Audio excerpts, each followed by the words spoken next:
Considering Terminator 2 is probably one of the best films ever made, alongside the Goonies, Ghostbusters, Back to the Future and, of course, the Garbage Pail Kids movie, it seems strange to think that it's taken 34 years for the video game industry to finally create what looks like the first Terminator 2 game that might be truly faithful to James Cameron's cinematic masterpiece from 1991.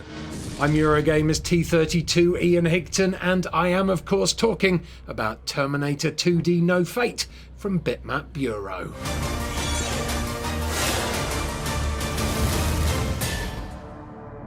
And it's not like there haven't been plenty of attempts to create a great video game tribute to Terminator 2 over the years either. From home computer and console side-scrolling action games through to handheld ports and arcade light gun shooters, this myriad of cash grabs inevitably varied in quality. Some were bland and boring, and some were, okay I guess, but none of them were particularly great. Not a single one, however, would be as weird as the first Terminator 2 video game ever released, Terminator 2 Judgment Day. But before I get into all of that nonsense, I'd first like to share a cool little Terminator 2D No Fate anecdote with you, which I discovered during my research for this video, and found very interesting, in a super nerdy, everything inspires everything, circle of life kind of way. So it's no secret that No Fate's gameplay was clearly inspired by Konami's Super Nintendo game Super Probotector, which is also known by its inferior American name Contra 3: The Alien Wars. Nowhere is this more evident than in the first Future War level from No Fate, where you play as a grizzled John Connor. In this gameplay, you can see John taking on the defensive wall boss, which is a clear nod to a very similar set piece in Probotector. Funnily enough, Contra, Probotector, whatever you want to call it, has an enemy in there that looks eerily similar to the T-800. Specifically, Big Fuzz here, who has arguably the least intimidating name for a giant killer robot that I've ever heard. Anyway, Big Fuzz was actually based on the Snatchers from Hideo Kojima's video game of the same name, Snatcher. And those Snatchers were in turn based on the iconic cyber skeleton design of the Terminator's T-800. So Big Fuzz is Natch a Snatch, basically. This means that the Terminator tributes have gone full circle, starting with the OG Terminator movie in 1984, inspiring Snatcher in 1988, leading to Big Fuzz in Probotector in 1992, and finally back around to Terminator 2D No Fate with its Contra-inspired set pieces in this, the year of our life, 2025. Which, in a way, is kind of like a Terminator-esque time travel loop of its own. But anyway, come with me if you'd like to get back to the topic in point, which was 1991's Terminator 2 Judgment Day. Released on the ZX Spectrum, Amstrad CPC, Commodore 64, Amiga, Atari ST and DOS, visually, for the time, it's pretty good looking, with big chunky sprites, digitized stills from the movie, and, even on the limited palette of the ZX Spectrum, a lot of bright, bold colours. Gameplay-wise, however, it's a different story, featuring a bizarre mishmash of ideas and genres that are cobbled together in order to cover off most of the film's big action scenes. There's one-on-one fighting sections between the T-800 and T-1000 in the shopping mall, hospital, and of course the climactic steel mill set piece where your final objective is to totally destroy T-1000. Then there are two top-down driving sections consisting of the famous truck chase that takes place in the LA flood channel and the helicopter chase on the freeway from later on in the movie. And then, for a break in the action, there's even a couple of bonkers block sliding puzzles to complete, which simulate the T-800's repairs to the tendons in his wrist and later his eye.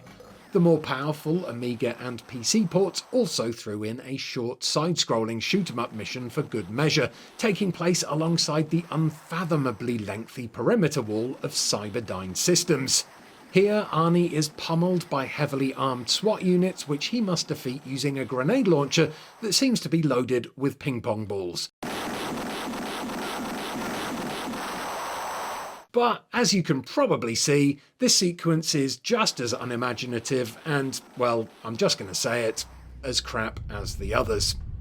But why was Terminator 2 Judgment Day such a horrible hodgepodge of barely interconnected ideas?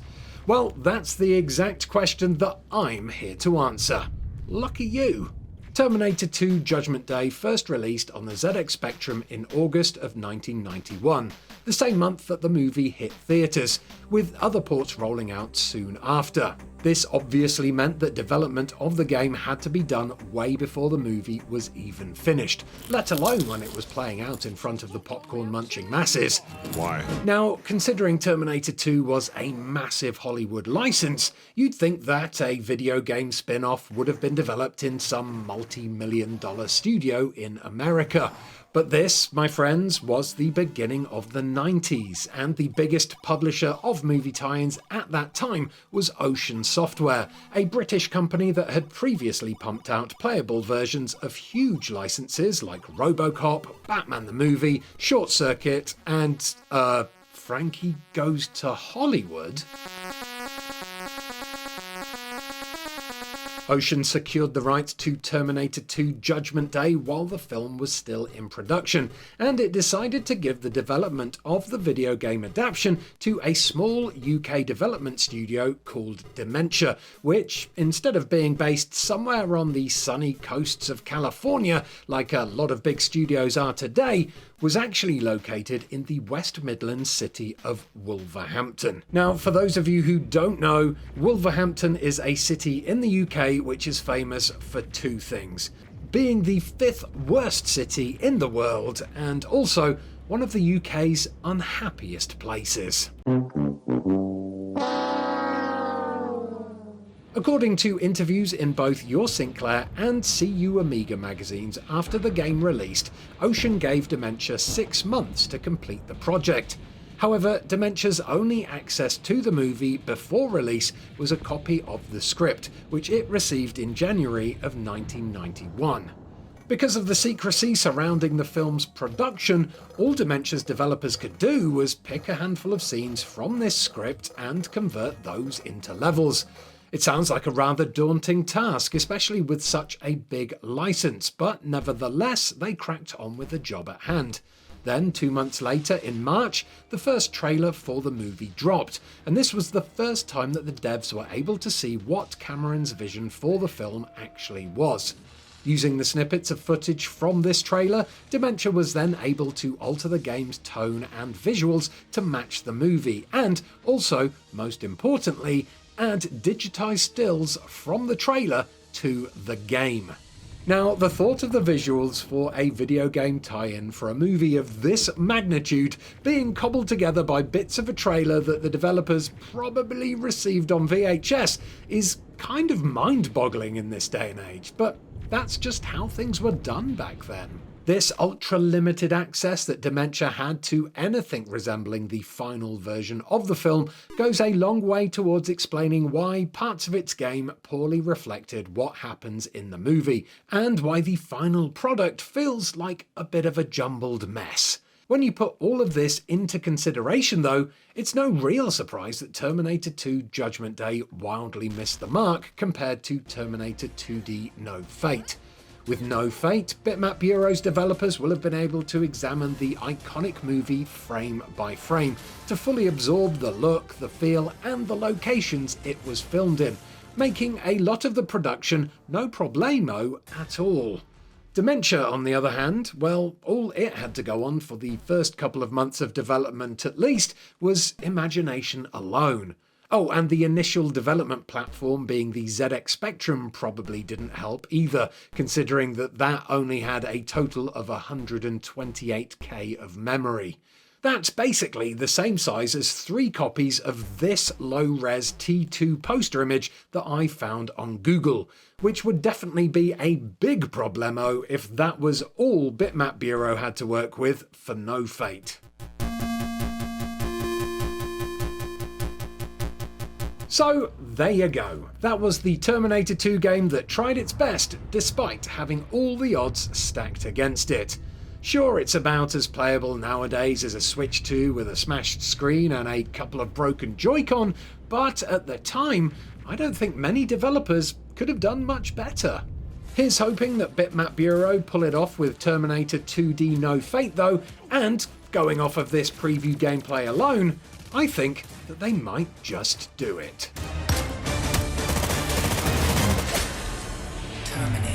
Thank you so much for watching this little retrospective of the first ever Terminator 2 video game. Before you say hasta la vista baby, if you did enjoy it, why not give it a like, subscribe to Eurogamer for almost daily videos about video games, and stay tuned to this channel because we'll be back with more T2 No Fate very soon indeed. Unless ChatGPT suddenly becomes sentient and sends killer robot dog things after us all, that is. Goodbye. Oh, by the way, if you thought this was like Terminator 2 retro post-apocalypse future behind me, it's not. It's Wolverhampton.